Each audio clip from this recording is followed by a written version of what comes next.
IVM.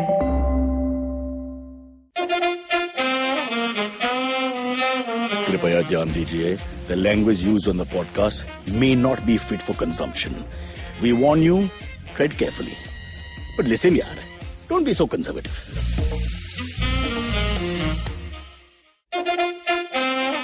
Ow!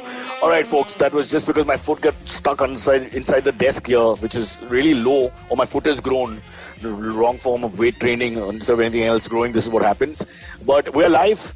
It's called Cyrus Says. We're just waiting for our guest. And while we're waiting for our guest, who apparently is just logging in, but he's in a Wi-Fi network issue area, which is the whole of Mumbai city.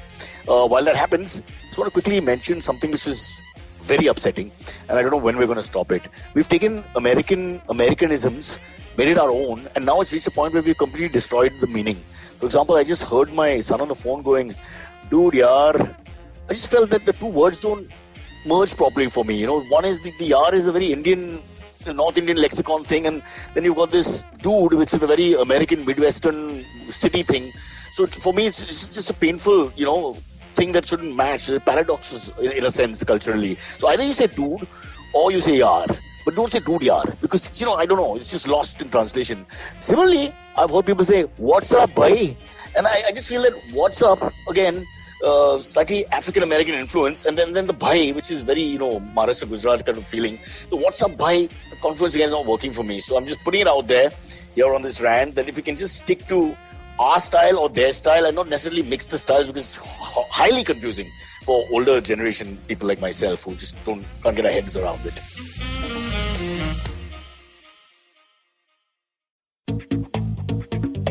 We live in an age of disruption, of immense change in every aspect of work, life and business.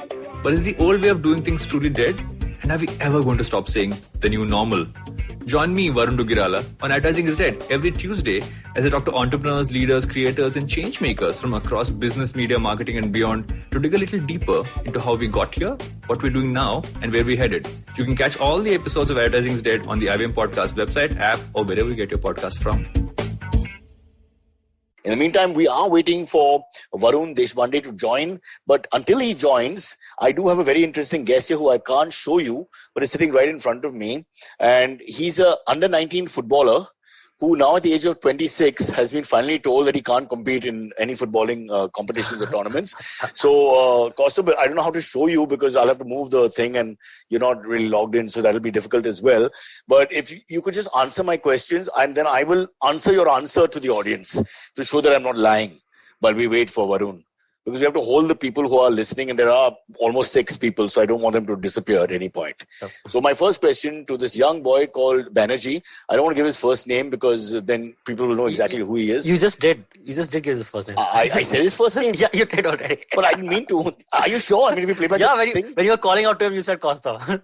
Now you said it. Now you said it. That's the he joke. He said incognito. Yeah. That is Banerjee. That was the whole idea. So now I guess we got to spell it out because everybody knows who he is. Kaustubh Banerjee, we'll have to show a picture at some point. Maybe if you download the episode, you'll be able to see it. Under 19, you were a fabulous... What did you play? He played Maharashtra, so obviously he doesn't understand the question. What position did you play? He was the left wing, so basically Communist Party, typical from Bengal in those days, and left wing for Maharashtra under 19. And he went up all the way to the state. And today he could be playing for Liverpool, who have had such a bad run. But unfortunately, he hurt his... left testicle. Sorry, no. Left minuscule. Left minuscule. And that caused a great talent to disappear from our generation. The last one, that is. So very sad, but I'm told you're saying something. Is our guest ready? No, not yet. Oh, our guest is not ready. So back to Banerjee, whose first name we can do some AMAs also if you want. We can do some AMAs? All right, folks. We're going to have to swing into the AMAs. Our apologies. I don't know what happened to our guest. He was featured on GQ and after that he's changed. He used to be a stellar gentleman, but for some reason something has happened. I'm sure it's a genuine reason. We'll find out. So we'll start with the AMAs? We'll do some AMAs, yeah. Okay. The first one comes in from Mittu Chaudhary. He says, question for the Cyrus Says team. When was the last time you commuted by local, if ever, Cyrus? Kind of stupid question. What do you think? I'm an elitist Valkeshwar Malba Hill boy who's never commuted by local? You're right. No, I'm kidding. Oh, sorry. Finish the question. Okay, no, that's it. But there's another one which is similar. Janil Bain asks, when was the last time Cyrus traveled north of Andheri into the northern suburbs? So they're both kind of elite. What is wrong with these people? I've just shot a film called Penthouse where I shot in Mud Island. I shot in places I can't describe to you. I've gone to Nalasopara. They're talking rubbish. I have suffered. I don't enjoy going, but I have gone. By the way, I can see Varun Deshpande. So do we continue with the AMAs or not? No, we can just finish this question and then we can go. So this is a very haphazard episode, but it's great fun for us as usual. We've just answered this one question. Whenever I traveled last, that I can remember was about 3 years ago. We had to rush to reach Bandra, and it was a terrible traffic time, evening time, and so we took the local, and it was actually very crowded and horrible experience. And I had my ass pinched 3 times by pretty attractive men. And towards the end, I also stumbled and fell getting out because, you sort of lose your confidence having not done it for a long time. It happens in Europe also when you go to the subway for the first time. There's body language is not good compared to the others who are regulars and pushing past. So the rush hour was horrible. So getting out, I sort of fell because you're trying to avoid people and you don't have that confidence that you used to have when you would do it more regularly. But a horrible experience, not worth it. Please only do it because of majburi. Public transport is only because you can't have any other transport. That's the fact of life. Now, AMAs will resume towards the end of the episode. We've got Varun back. Not back, we've got him here for the first time. We'll start by asking Varun, where were you, Ba? We searched for you and you're on mute, by the way. I am on mute. Sorry, I interrupted the AMAs. Where I was... No, the AMA is at the end. But we started with the end because we couldn't find you. You couldn't find me. I was trying to figure out my Wi-Fi. Okay, no worries, brother, no worries. Yeah. Better late than never. You're in India, you're safe. Varun, do you remember we already interviewed you maybe 2-3 years ago? Do you remember? I have a very vivid memory of it. I think it was 18 months ago. And okay, 18 months ago. That's 2 pregnancy cycles. In case you don't understand things beyond biology. Yeah, and I have some news for you, Cyrus. I've had a lot has happened in my life in those 2 pregnancy cycles. No, I'm joking. You got 2 kids? Excellent, brother. You're not only feeding India, you're growing India. Lots to talk about. So my point is, unfortunately, we've already gone through your entire, your story up till then. But lots has happened, as you said, in the next half. Not half, but 18 months. So we're going to start. When I look down, I'm not looking at research and questions. Okay, I'm not that type of guy. I look down because of low self-esteem. So Varun, don't get worried at any point. But let me just mention who you are, because unfortunately, we don't have that kind of fanfare we have on TV where they, bill things for about 15 minutes saying Varun Deshpande, the god of food, the man who earns more than 15 billion a year for the country and keeps only 5%. Varun, you are the managing director of the Good Food Institute India. You are the host of Feeding 10 Billion podcast on the IVM Podcast Network. Who those 10 billion are, I'm not quite sure, but basically most of the people are from Earth. How many are we in Earth total? We're just over 8 billion. So the 10 billion thing is by 2050, we'll have 10 billion people. Wow, you lied. I can't believe it. There aren't even 10 billion. This is typical. What are you, a Delhi guy or what? Yaar? Aur 10 billion ko khilaya maine match. No. Listen. Let's not go there. I'm definitely Bombay proud, okay? Bombay proud. Mumbaikars are good with maths. Yeah, okay. I'm just teasing you, of course. Varun, you're the Good Food Institute India is your thing. This is where, you became famous and what you did. Obviously has a very social side to it. But you're also, from your podcast, I think you've uncovered new ground and you landed on the GQ list, the young and most influential Indians list. True? Yes, this is true. Very, very unexpected and very unusual for us because we work in the social sector. But yeah, super excited and grateful for it. Obviously, GQ 25 most influential. My mom was saying it's because my cheekbones are finally getting the recognition they deserve. But honestly, you're looking at me right now. I'm sitting in like a freaking slovenly t-shirt at home. And this is how I am this entire time during the pandemic. So it's kind of ironic that I'm in GQ right now. No, but I was just thinking when you hear the lines feeding 10 billion, it just sounds like, honestly, it sounds fantastic. It's a bit like that Miss India line where they say, I owe it all to Mother Teresa or whatever. It's one of those lines that you hear and you suddenly you stand up straight and like, wow, this guy is something. So I'm sure that even when I see it, I know we've gone through all this before, but immediately you're hit by the fact that you're feeding 10 billion because you're also feeding 10 billion, not from a point of view of profit. You're feeding 10 billion because you actually have that like goal. When you think of our goals, which are basically to park the car in the same area and then go to work, our goals are very limited, general middle class Indians. But this is do you ever feel that you've bitten off more than you can chew? Oh yeah, every day. I mean, so just to re-explain what it is that we do, Cyrus. So, I just looked up the episode. We talked in November 2019. So you're right. It's been like 15 months. It's been like, You may be on GQ, but I got the IQ. No, I'm kidding. No, you do. And your self-esteem should be high. It should never be low, Cyrus. But overall, yeah, I mean, look, like when we talked last time, Cyrus, the pandemic was like, was probably setting in place, right? It was November 2019. It was probably just being transmitted. And so now we're in this post-pandemic world. And just to remind everyone what we do, we focus on a very specific problem within the food system of feeding 10 billion, which is if we want to feed all of these people all around the world, we have to figure out alternatives to animal-sourced foods. Because animals use a ton of resources. Meat, eggs, and dairy use a ton of resources, create a risk of pandemics, create a risk of climate change, all of this stuff. And now we're living in a post-pandemic world where now, Cyrus, you can say, boss, you were right.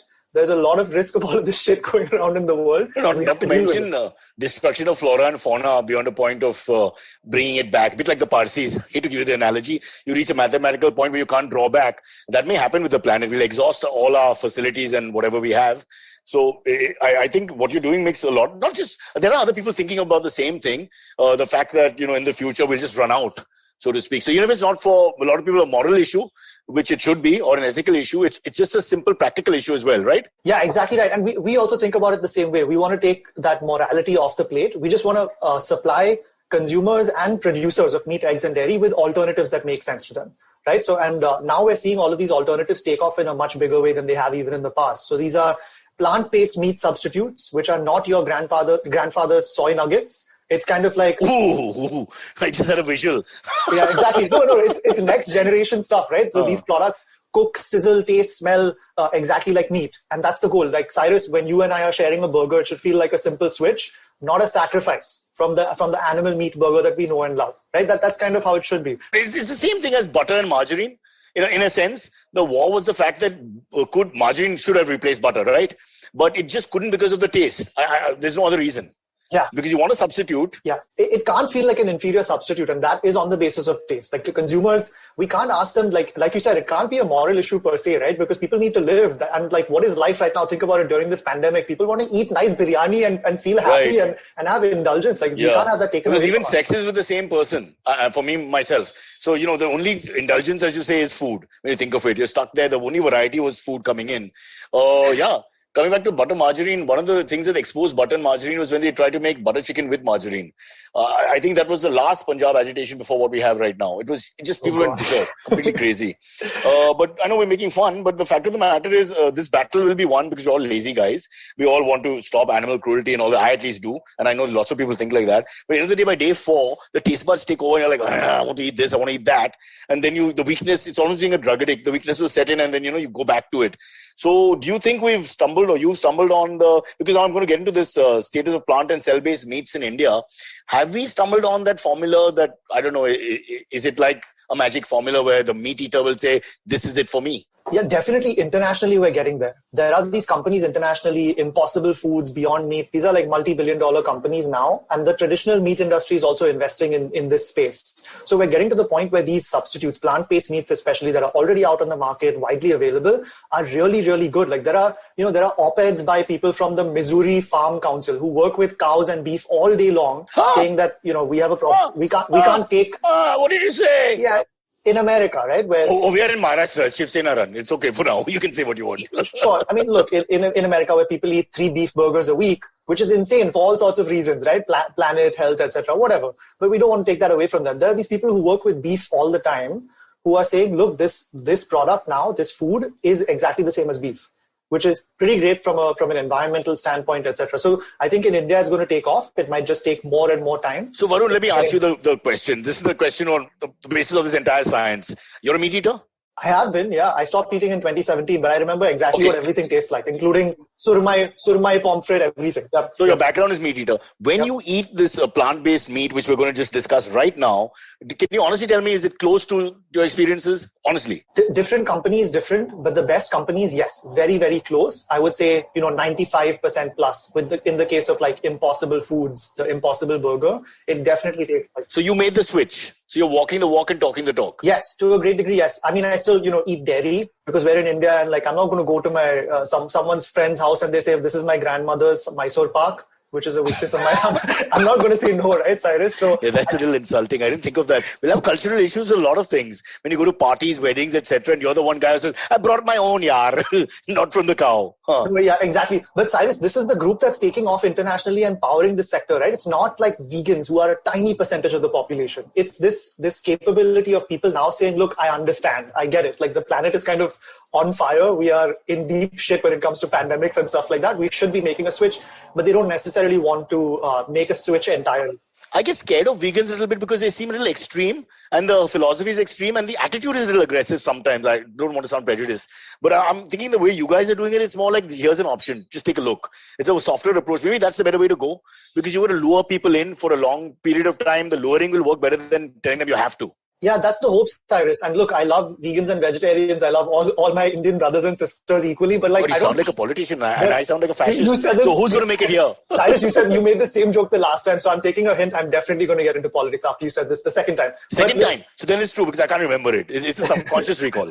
Exactly. Fair enough. But yeah, look, we love people generally, but I don't care what vegans eat. It's not that bad for the planet, right? So that's kind of what we're not focused on. But in terms of giving people choices, yeah, working with the companies, working with scientists, working with the government, get people choices and then let them make the switch based on taste and price. That's what we want to do. Okay, so just take us through so we understand this whole business for a second. So you've got plant-based meat. Navjot Singh Sidhu famously said once, and I laughed for 3 days.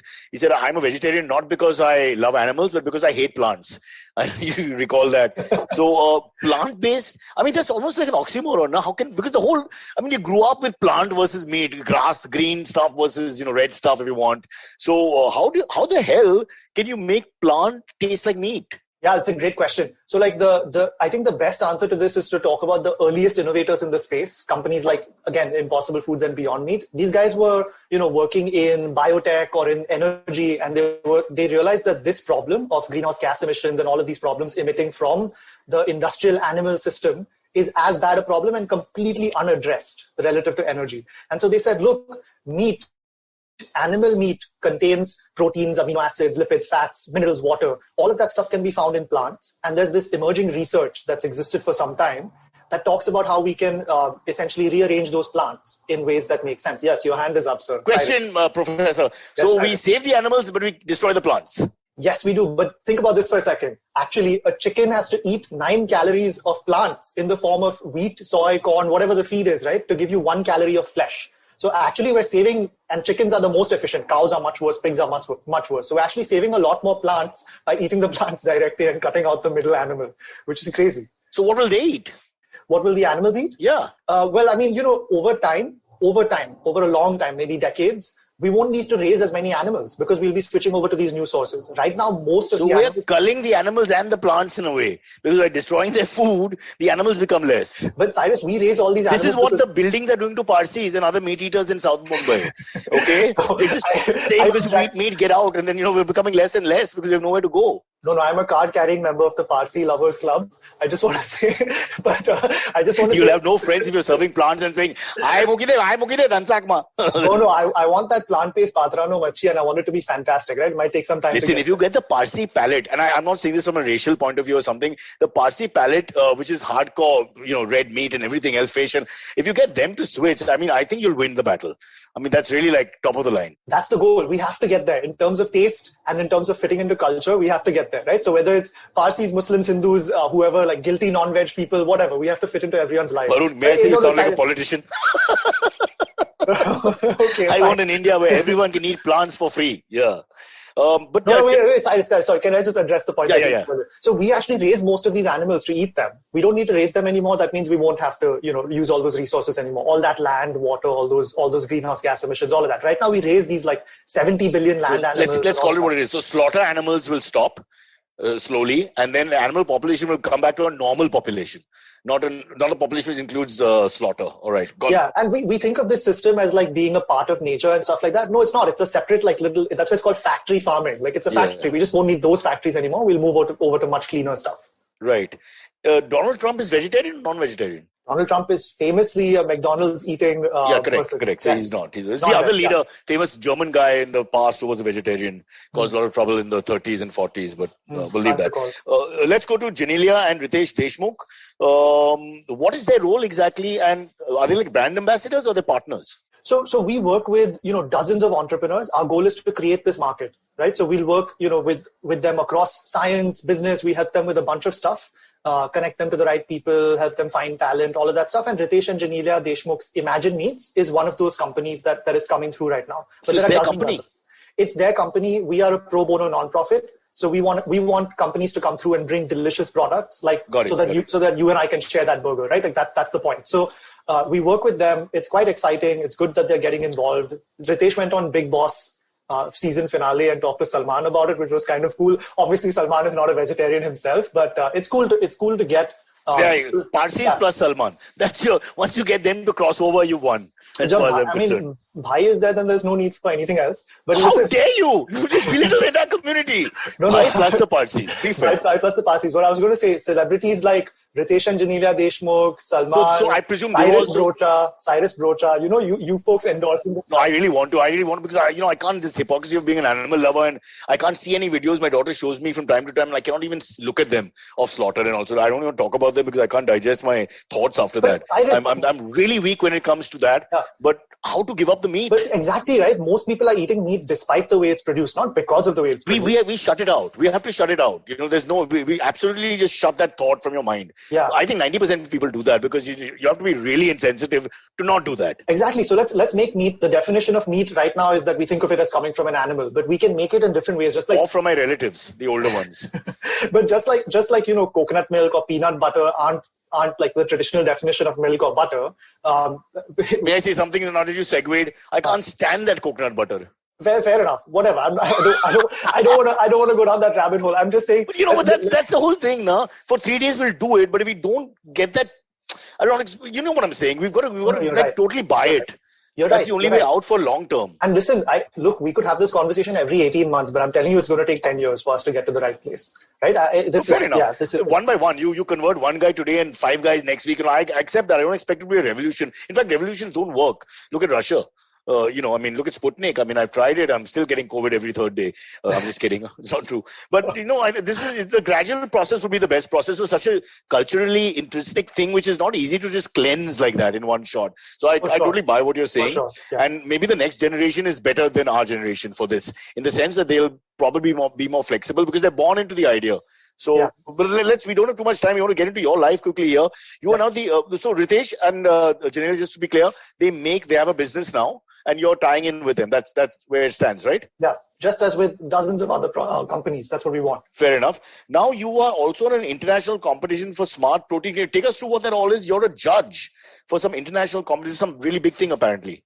Oh, yes. Yeah. So we partnered with GFI in India and Asia, Good Food Institute India and Good Food Institute Asia, our partners across the continent. We've partnered with an organization called X Prize, which is a really cool I guess it's another non-profit that does these prizes, these massive prizes. So in the 90s, they did things like get scientists to come together and compete for a prize by making a lunar rover, right? A little car that can function on the moon. Super cool stuff like that. But how do we know it can function on the moon?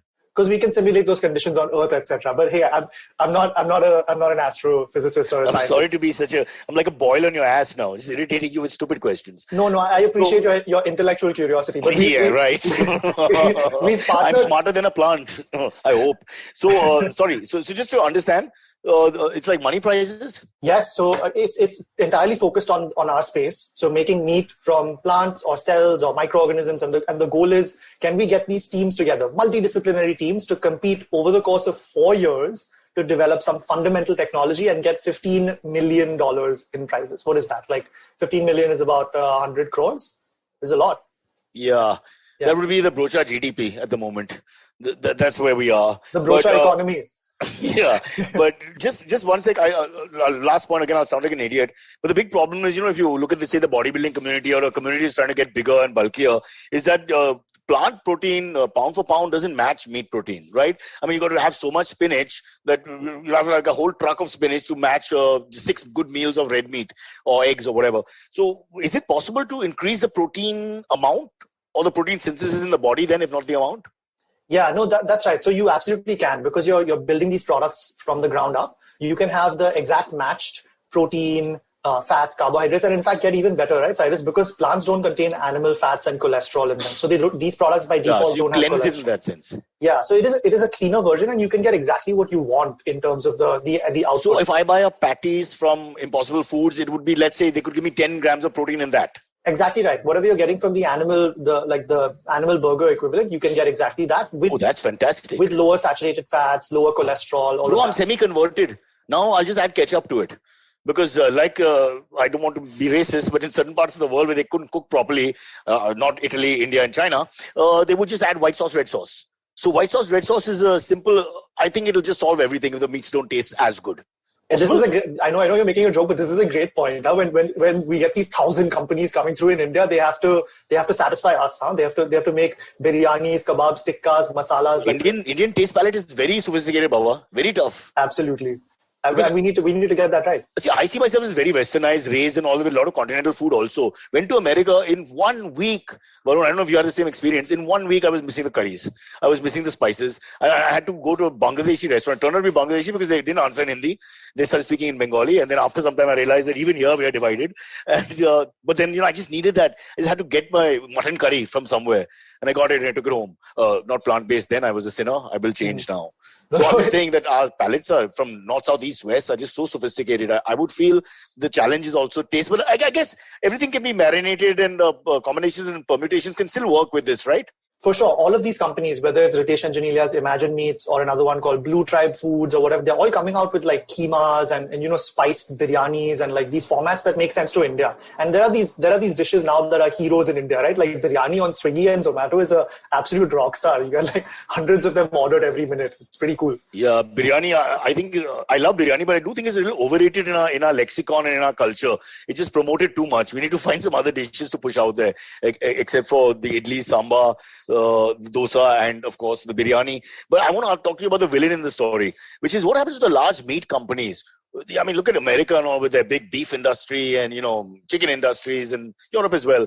Wow, the Gulf as well. Even say South America, Argentina produces so much. Japan. So what's going to happen to them? How are they going to deal with it? So the great thing is they're not playing villain, right? So the top meat companies are all investing in this space because I think they realize, look, this is consumer driven. This is consumer driven. They don't want to lose a bunch of consumers, and the people who are leading these companies like Tyson Foods, which is the second largest meat producer in the world. In fact, they have a joint venture with Godrej in India, right? It's called Godrej Tyson. Right. The CEO of that company came out and said, look, we want to be a protein company, not a meat company. If that meat comes from something else, that's fine too. Like if we can grow meat without slaughtering the animal, why wouldn't we do that? So that makes a lot of sense. I think it hits the right notes, and I think they're investing to get to a right place in the future. Varun Deshpande, you have hit a very high note yourself, because this is a note to the government, central government of India, to be worried with the electric car revolution that they want to make and all the entire petrol, diesel and gas industry going out of business. I don't think there's a proper conversion there. But here what you're saying is it's almost a one-to-one conversion. They can literally stop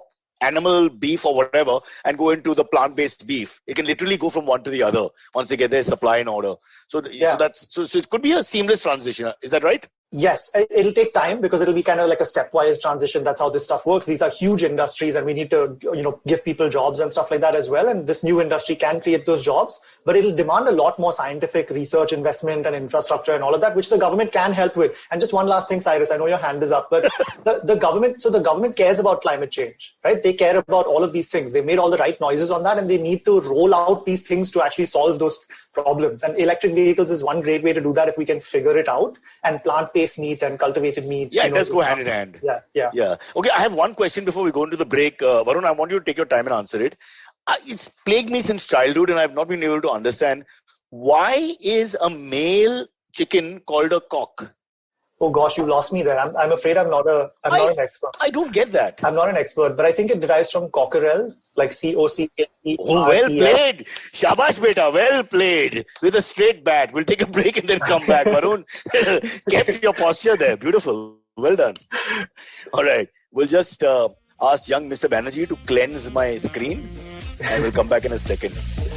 All right. Hello, everybody. Welcome to another great week on the IVM Podcast Network. If you aren't following us on social media, please do. We're IVM Podcasts on Twitter, Facebook, Instagram, and even LinkedIn, where we're starting to put more stuff on. We'd like to thank our sponsors very quickly this week, thewholetruthfoods.com, Storytel, and Seat. We really do appreciate your support. And we had a great week on the network this week, so tune in for some sweetness with our hosts Sadaf and Archit as they hone their sweet tooth and talk about candies. The famous, the healthy, the traditional, and international. Check out Naan Curry, you'll enjoy it. On last week's episode of The Note, Maruk and I spoke to TV presenter and columnist Veer Sanghvi, who analyzed the 2 years of the second term of the Modi government. As China and India signed the disengagement agreement along the LAC, Lieutenant General Dr. Prakash Menon and Manoj Kewurmani joined Suyash Desai to discuss the process and the consequences it will have on the nation and in world politics. Dr. Anton Harder joins Hamsini Hariharan on States of Anarchy to discuss India's right to a seat at the United States Security Council. Ashton Doctor talks about duty, how individually it binds us, and how as a society it is liberating. Check out The Habit Coach with Ashton. Every day, great show and great fun to listen to that.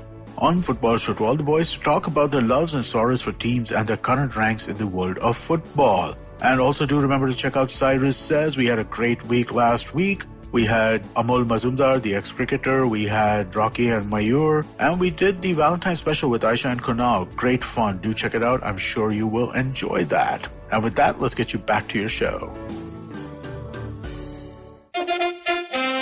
Follow me at Instagram and Twitter on Bored Brocha. I'm so bored, I need your help. I need your love. I need your touch. Okay, just follow me. All right, back here with Varun Deshpande, who's avoided a short and fast ball on a bouncy Perth wicket. And Cockerell seems to be a fair answer. I didn't think of it that way. Actually, it makes perfect sense. Here, my dirty mind. I won't allude to what I was thinking of because it's pointless. We have a very sophisticated panel that watches us. Very well-read, highly educated. No one under the age of 69. That's why I'm here. That number loosely. Yeah. Exactly. But we are now joined after the break. Please talk to whoever. It's a very candid show. Don't worry. Also describe your paintings as you do. Lovely. Who's that? This is Baban. He's going to feed Bella, my dog, who's right here. Well, let's see Bella. Nobody cares for Baban. No, Bella is a Rottweiler? She doesn't. No, she's a black lab. She doesn't care for us right now. She's in because she doesn't like the plant-based meat. We have to convince her as well. By the way, would the dogs eat it? I wouldn't. Would the predatory animals eat the plant-based meat? Now that you bring it up. Ooh, predators like in the wild? I don't know. What I mean is, we were talking about Salman and Parsis and that. I'm just trying to think of hardcore non-vegetarian living animals. How do you would they make the shift? So there are like really really good next generation vegetarian dog foods and stuff that are out there that are supposed to be super super nutritious. And from everything I've seen, dogs seem to love it. Like I fed it to Bella in the past, and granted, she's a lab, so she'll eat anything. Yeah, exactly. The worst breed when it comes to eating. Yeah. Yeah, but listen, like, by the way, she's like held my brain together through this damn pandemic. Huh? It's really awesome having a dog at home. No, you're right. I wish we could talk more about that, but we're on a specific subject here. But one day we will discuss. I personally believe that people who have pets and have good connections with their pets, let's not use pets, just say animals who are part of the family. I just feel that they're more self-contained and happy. And these kind of situations, it just makes it easier on you because you have that one-stop connect with somebody which is deep enough to keep you going. Yeah. And that's why I say everyone should have at least 2 dogs in their house. Maybe get rid of a grandparent or an uncle or aunt if there's just too many relatives. You have these joint families. Throw one person out. Keep a dog. It'll be cheaper, better, more fun. There'll be more physical intimacy, and I mean this in a nice way. So please, it's not like you go and pat your aunt every day, no? Or feed her with your hand, or put her on your lap, and then you'll share an ice cream together. That doesn't happen. If it does, please tell us. We put you on the show immediately. Varun Deshpande, should we call in the great Silvery, our young philosopher king? Hello, hi guys. Hi. Yep. Now we did one AMA, so this is a beautiful organic transition of the show. The show will have its own life after some time, and we'll realize that perhaps that's the best way. So we've done one AMA. This is the second AMA, right? Yeah. All right. So anything to do with food? Yeah, there are quite a few food-related questions. First one is not related to plant-based meats; it's just related to eating in general. First one comes in from Michael Ribeiro. He says, "Hey Cyrus, we know that you hate people who speak very slowly. Do you also hate people who take longer to eat their meals at a restaurant and keep you waiting, and you can't even talk as they are eating?" Superb. I love this guy. He's spot on again. Varun, you got to join me on this one, especially in a social context. Because you can tell your mother or father or sister or whatever. It's a little difficult when there are 8 people and there's that one guy who's putting butter on the bread and then one bite and 10 minutes of conversation and everybody's moved on with the evening, Yeah. I hate those guys. Yeah, I should have ranted. He caught me. I missed that rant. Varun, your expertise on the issue, the slow eater? So I am, as I said, very proud Mumbaikar. And I feel like if people are slow, they should have their own lane. They should have their own section in the restaurant. On one side, so sensitive, and the other side, go on. No, I want to give people choices, right? So I'm saying go use your own lane. Please don't inflict yourself on the rest of society. Yeah. Oh, have you ever waited for a table in a restaurant in the old days when we could go to restaurants peacefully and all that? And you're waiting and they tell you this table in 5 minutes or whatever. And there's one guy in the group of 6 who's taking his time over that last 2-3 morsels. Everybody else is done. And just that one guy, and everybody's staring at him with bad karma on his face, like we want to strangle you. But they don't seem to be affected. It's just the way they are. They just got this Zen-like approach to I'll eat when I eat and I'll go when I go and the world will not come to an end. Huge problem for impatient people like myself. Varun has been a little more diplomatic about it and created a lane, but he also wants to spit on them, if possible, in another world, in another avatar. Right now, he's like a Father Teresa figure, so it doesn't go with his look. But I know deep down, there are moments when you would just absolutely smack one of them. But listen, what would we give to get back to that world right now? Even the annoyances of it, right? Like, this is so weird, like, everything we're experiencing right now. God, you don't understand. I am a lunch guy outside, okay? Almost 4-5 days a week. Me and Kunal, my so-called partner, that man who looks like a panda, and we just, you don't know what you've lost till it went away. I like home food, but after the second month and all, I was just pining for different things. And we eat everywhere, cheap, chilia, gutter food and occasionally expensive food. So, we really exhaust the lanes of Mumbai, but unfortunately nothing. What about you, Mr. Deshpande, when you ate everything in the old days? Yeah, I mean, I used to like eating out. I was also in the US in college. So I, lived that college student life, did a bunch of random, all the way from, like you said, street food to all of that stuff. And obviously I love the food in India and, Mumbai, Delhi, Bangalore, Hyderabad, whatever, right? Like I love eating out also. And this whole thing is so weird. I can't wait to get back to some semblance of normalcy. Yeah, I've gone to a few restaurants and I just cough purposely. It was just to irritate the 2-3 other patrons there. You just have to go close for 5 minutes. And everybody gets nervous, like, why did we come here? Because there's that doubt anyway that have we come to the right place, made the right decision? Just screw with their minds a little bit. Sorry, but that's some of us, like I said, you're doing things to help the world and some of us have to hinder it. And that's the balance that we need. Silvery, What are your thoughts on eating? We were also very often, we would go out and eat. Now I just go out on dates. That's the only place you go out on. Are you plugging Tinder again? I mean, Bumble. This time it's Bumble. Sorry. Right. It's a different app. I've moved on to better things, Cyrus. Fair enough. You're young and strong. Yeah. Okay, next AMA. Okay, next AMA comes from Abhijit. He says, was curious to know whether Varun watched the Netflix documentary The Game Changers and how accurate it is with regards to plant-based diet data. Now, come on. Let's take Varun on all this. Yeah. So I think, Game Changers and documentaries like that have a lot of power to convince people that there's an alternate way of eating. So some of the nutrition science in there is a little bit difficult to validate. And nutrition science is just really hard in general, guys. Like, we know that there are some things that work for sure, like hit your macronutrients, get your micronutrients, try not to consume too much added sugar and stuff like that. We know. But we can look up really great peer-reviewed, solid studies that show that tomatoes cause cancer and prevent cancer. Like, everything causes and prevents cancer. So the nutrition science is bad in general. But I will say that it's great to have those documentaries. I have seen Game Changers like everyone else. And I think it's great to have them to just transmit this message that there is a way to eat that's different. Yeah, but powerlifting sports and sports like that, it's a little bit untrue to say that, they found 2 or 3 guys who are against the norm, genetically gifted, very hardworking, probably, count their nutrients correctly from all kinds of angles and perspectives. But by and large, it's going to be difficult to convince anyone, even though I believe Arnold and a few others were involved in the background. But keep in mind, they're also promoting their protein. Their supplements. So that's also an underlying message that you switch from mainstream and you start using our supplements, which are not from animals or not from, the killing field, so to speak. So just to put, Yeah, no, possibly, Cyrus. Like you said, a lot of these folks are cherry-picked. Like, this is cherry-picked information. Correct. There are a ton of athletes now that are trying plant-based, like Lewis Hamilton and all of these people, and they find that it leads to some improved performance for them, whatever, right? But yeah, generally, it's really hard to say. I think the reasons to do this are more related to like just like we need to live on this effing planet in a decade or 2 decades, and let's like figure out a way to do it better. So what happens to your family, Varun? Just quickly, I know we're running out of time. So when you started doing this and the family is still in the world of eating everything, and especially in social occasions, were you like a pain in the ass? No, I don't. I think that it's like we've talked about before. I don't try to convince people to eat less meat and stuff like that. I have seen like my brother-in-law loves meat, and he has over time, like, you know, just automatically, like I'm not in their ear all the time. My parents will still eat meat. My sister will still eat meat. But I've seen people come back to me and say, hey, like, you know, I'm trying now to reduce my meat consumption. Are there products out there? And the answer is usually it's going to take some time for the Indian products to get to that level. But it's been heartening to see. But I'm definitely not in their ear all the time trying to convince them. So they're doing their thing. It's fine. But do you think within time they'll also come this side? Yeah. I mean, honestly, Cyrus, like how many reminders do we need, right? There was also the avian flu thing for the last few months. And God, that was like a double barrel suddenly. Yeah, and it's not that uncommon, right? Like during the COVID-19 pandemic, there have been multiple outbreaks of avian flu and swine flu. Like African swine fever has come from China to India and the pigs now. And by the way, this is like scary for humans to consume those animals, but also like really bad for the farmers, right? Because suddenly your entire stock of chickens is just dead. Like you can't do anything about it. You have to cull them. And then the government will... So you've got more bad news for our farmers, is what you're saying. Yeah, I mean, this is like an inherent danger of raising these animals because you raise them... But they cull so many chickens, man. I mean, that's like a genocidal crime.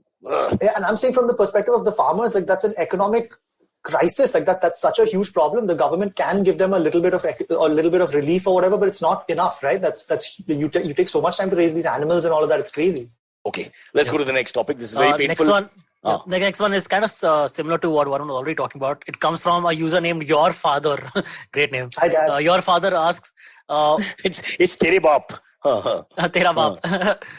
Your father asks, what does Varun think of the sustainability of plant-based meats program if farmers' bills are passed? Do you have something on that, man? I unfortunately don't know enough about the issue to comment on the farmers' bills specifically. But I will say generally, we think in India we have this opportunity to create this thriving market, which includes the agricultural base that we have, all of these crops.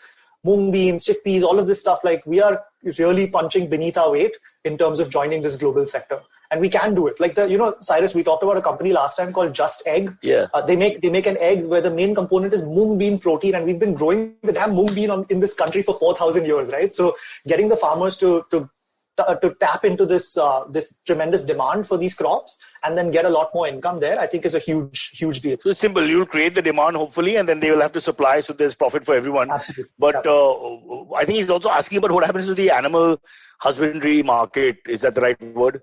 The kasais and all that. Yeah, no, fair enough. Look, I think that's going to continue to grow, right? I think all of those things, meat consumption in India is going to continue to grow regardless of what we do. So that's why I'm saying this is like a decades-long journey. We have to grow the other side as a diversification also, and then present that option. And then over time, because we make this argument, Cyrus, about leapfrogging, right? Like where just like we went from landlines directly to mobile phones or whatever, we can in India jump from animal factory farming. We can jump over it, leapfrog it, and just get to this plant-based stuff and other things. But it's not going to be clean, because that side of it will also grow. The animal factory farming will grow a lot over the next decades. Okay, fair enough. But why can't the government come up with an incentive like 10% reduction on income tax straight away if you eat plant-based protein? I'll switch. Sounds like a great idea. Nothing helps. Yeah, I'm going to put it out there. I hope, because we are monitored by the central and state governments, including governments of Russia and China for some reason. So I just put it out there that, this is a great option for all of us. Cut down our taxes. We should go to plant-based. I've got my red sauce, white sauce. I'm not too worried. I'll just mix them up and eat everything. And Cyrus, other countries are doing it, right? Like Canada is giving huge incentives to businesses to process plant protein. Netherlands is doing a lot. So once again, what started out as a stupid joke turns out to be great philosophy and a structure on which political basis and thought should be built. I love That's what I'm saying. They should all listen to this show, and your self-esteem should be through the roof. And like honestly, the Israel Prime Minister tried cell-based meat. Like my counterpart in Israel went with him to a tasting, and they tried it. And after the thing, he said, "Look, this is meat. And it's vastly better for the environment. We'll appoint a government coordinator to just help move this entire thing along in the industry in Israel." Wow. And we need that level of involvement from the government. And the Israeli PM is close to the Indian PM. Yes. We've in the last 5 years become very close in many ways. So maybe he can get the PM's ear. The PM himself is vegetarian, so should be on the right track in any case. Yeah, I hope the right people are listening to this, and we're certainly going to stay where you are, Varun. Yeah. Shirley, get me the PMO. I'll fix this. Give me a minute. Minty will take one more AMA though. All right. Next one comes in from Haim Weather. He says, almond and soy milk don't really work with tea, and oat milk is not yet widely available. Are there any alternatives that I can use? Yeah, so I'm on his side because I don't like these buy milk products or whatever you want to call it. But let Varun's the expert, so let him handle it. Varun. I'm on the same side with both of you, right? Like you said, the coconut butter and all of that stuff, it just doesn't work. And we have all these like cultural applications of milk that have been made for millennia. And there's mithai, there's all of this stuff, there's ghee, there's all of this stuff we need to really deal with.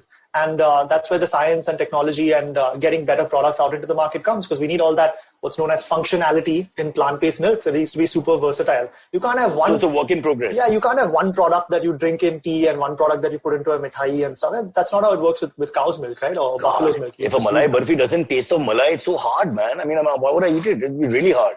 I mean, that's really, look, there's no benefit from a barfi. You're eating it for taste.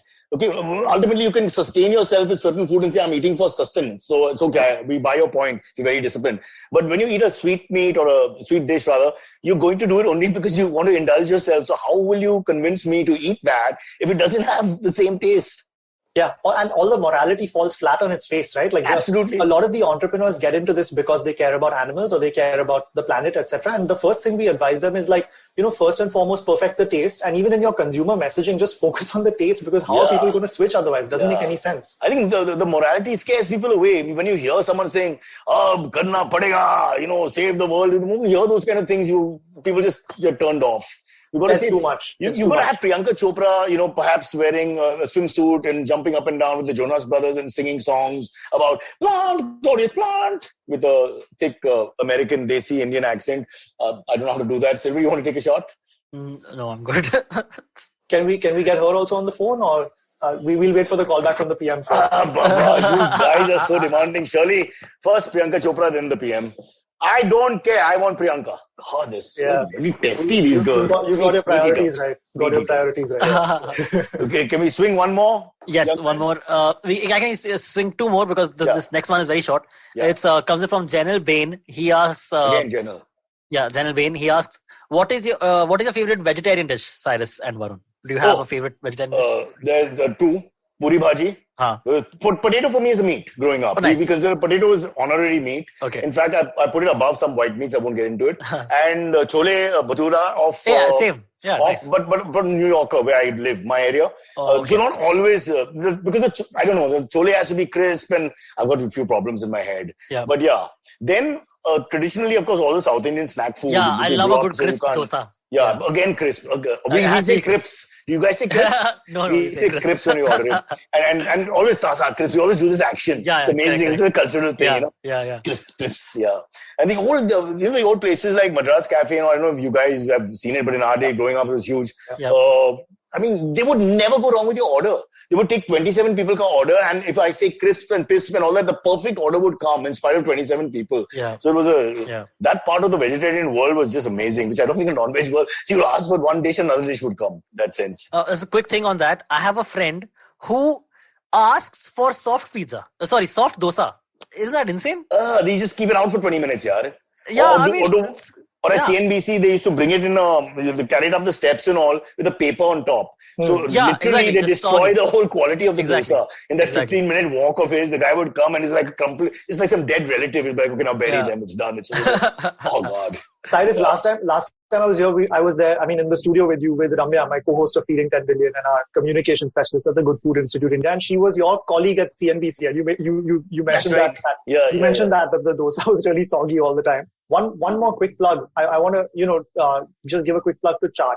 I absolutely need to eat chaat all the time. Sorry, I agree with you. I forgot about that. Yeah. Because again, I have a very strong masala palate. So anything which is really mirchi-ish, I can't resist. In fact, we make rock salt in our own thing and add it to everything from guavas, which is normal, to I can't tell you what kind of foods. And my daughter has the same taste bud. So I think you suffer as a human being. Either you like your namkeen or you like your meeta. And at the end of the day, if you like both, you're really royally fucked. Excuse the phrase. But really, and that's a lot of us Indians. It's so sad. What to do? What do we do? Red sauce, white sauce, red sauce, white sauce. Come on, America. Give me something I can eat, for God's sake. Yeah. Varun, so you said chaat. Okay, fair enough. Do you have time for one more? Yeah. Okay, it says Karan Sethi. He asks, this one comes in from Karan Sethi. He says, won't the transition to plant-based meat make animal meat a more desirable commodity and make it more like a premium product like Wagyu beef kind of thing? See what kind of people listen to our show. These are wise men. What is this one? This is super, super smart. And I agree. I think whatever we do in India or anywhere, it has to be as sexy, as aspirational as meat, right? And that means at all levels of society. So like, if we're talking about, family in an urban slum that wants to eat mutton and they're saying this brings us together and it's a status symbol, or if it's like people who want to eat Wagyu beef or bluefin tuna, right? Bluefin tuna is more I guess, apt for India. Currently, you can't get bluefin tuna everywhere and we might run out of the damn thing. It's $5,000 per pound. Whatever you price it at, you can still keep it premium or whatever. We need the plant-based or the cell-based version of each of these things and we need to still keep it aspirational. So it's a great question. But we have to retain that sexiness and that aspiration. But meat then would become like this premium product for that 31st December night. The actual meat, I'm saying. That's what he's alluding to. Possibly, if we don't get the taste right, I think that's right. So it stays on top till the space of the taste is exactly the same, right? Yeah, until it's exactly the same for everyone, for every type of meat. It's a battle of taste, folks. It's a battle of taste. It's not a battle of ethics, unfortunately. That's what it should be. It should be taste. That's what. If you look at it from a critical point of view, practical point of view, this country can't do that. We can never do that. Immediately people get emotional and upset and say, kill the comedian. I want Silvery. Now he's getting a mechanical engineering degree also. I have a question of my own. Do you ever see a world where it actually becomes illegal to have regular meat? Well, it's here in India. Okay, no, that's Follow not the politics. Correct. But like where, like, even like regular chicken or something becomes actually illegal, could that be a possibility? I think the first step is probably that some countries, not in Scandinavia maybe, will start taxing meat because of the climate implications, and that's already been mooted in like places like Germany and Netherlands, etc., where I think the EU is very forward thinking on climate policy, and I think they're very, very because any environmental problem, climate problem, deforestation, ocean dead zones, ocean acidification, greenhouse gas emissions, biodiversity loss, species loss, all of that stuff. This is affected by this crazy system of using all this land, all this water, etc., to grow animals and all the emissions that come from it. So all of these countries are saying we might. And now that America has a president, finally after 5 years, they also will veer towards that direction if we can convince the House of Congress and the Senate as well. But so where we are right now in the situation of the world is that meat is still there and you're slowly making inroads, but it's going to be a huge and long struggle. Yeah, and we need the traditional meat producers because they have all the distribution, they have the consumer, people understand them. And so we are not advocating to be clear to ban meat or anything like that. We're giving options to all of these people. But finally, you're going to have a tagline which says the butcher is butchered. Because you've destroyed him and you've got your plant meat. No, hopefully not. No, we'll train him to serve the plant meat. I know what you're saying. So exactly. What we can say is the definition of meat for the butcher is now changed. So there's companies out there that say that too. Like there's plant-based butcher. As an animal lover, this is my ultimate dream to have a shop which says red meat, blue meat, green meat, wheat meat, pure vegetarian. Right on top, the sign. Pure vegetarian meat. Come in. Yeah. Guilt-free meat. Absolutely. Would be absolutely great. Yeah. Varun, thank you so much. And once again, congratulations on your GQ performance. I don't know if we can show a photograph of it. Maybe we can. But what were you wearing? Because GQ is all about elegance and all. I was just thinking. When I sent the image, I was wearing basically what I'm wearing now, a t-shirt. Are you kidding me? But that was one of my, they didn't do a shoot. We never saw each other in person because there's something going on right now. This is pandemic. But I sent them a headshot and I was wearing a suit in that headshot. And they put it up there. And so many people told me that's such a great photo and all. I was like, you've seen this photo of me for 2 years. It's whatever. So basically you in a collar. Yeah. Sure, I was wearing a jacket or whatever. Then next time I'll wear it for the recording also. Next time we see each other. Next time they'll have a podium, you'll be going on stage, you'll be congratulated by people, you'll make a speech, it'll be a very different experience altogether. No, I love GQ, but I'm saying for this next recording that we do, whenever we do it again, maybe 13, 18 months, whatever, I'll wear a suit. I'll see you in person with the suit and then we'll go eat a plant-based burger. I want you to keep this recording, this sentence of his, we have to play it on a loop. Yeah. He'll wear a suit. So when he comes on next time, if the COVID is still going on and it's May and 10,000 degrees temperature, he has to wear a suit. Yeah, Varun, do it. All right, it's done. Just one last comment in the chat. It's very famous, very, very funny. Just sent in by Avinit Negi. He says, Cyrus used to slaughter bakras on MTV. Yeah, but I can't think about it. I don't know ever to think about it because it's very difficult. That's why I've decided I will not be endorsing meat, whatever happens. I think it's just, I don't mind endorsing alcohol. I have no problem with alcohol. I even don't mind the occasional weed. But I think endorsing meat is where I draw the line. So listen, Cyrus, thank you so much for having me on again. This was a lot of fun. Varun, thank you for coming on. Nobody else wants to come on. So you'll have to come back soon as far as we're concerned. Absolutely. Let's do it. He said Thank yes. you, guys. All right, cheers. Have a good day, bro. See you. Take care. See you, Bye. Silvery. Thank you. See you tomorrow. Thank you. Okay, catch us on any of the podcasting apps, please. We beg you, we need you. Send us your questions on Twitter, on Cyrus Says In, or you can email us, even if you're not female, on whatcyrussays@gmail.com.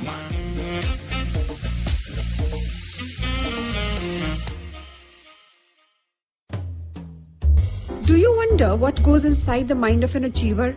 How do they manage to get back up on their feet in spite of their failures? Do they really do something different? You're absolutely right. Yes, they do. I'm Aditi Surana. Join me every Wednesday and Friday on my show Absolutely Right, where I use my special tool of handwriting analysis, also known as graphology, to interview high performers and study secrets behind their success and personality. You can catch us on the IVM Podcast app, website, or wherever you get your podcast from. जिंदगी diaries के पन्नों में कुछ पुरानी यादें, समुंदर किनारे झूमते दरख्त, जवान दिल की धड़कनें और अनजान मुलाकातें हैं। तो आइए खोलिए मेरे साथ जिंदगी डायरी के पन्ने और साथ ही खुलकर जीते हैं जिंदगी। आप सुन सकते हैं जिंदगी डायरीज IVM पॉडकास्ट ऐप या वेबसाइट पर, या जहां कहीं से भी आप अपने पॉडकास्ट सुनते हो।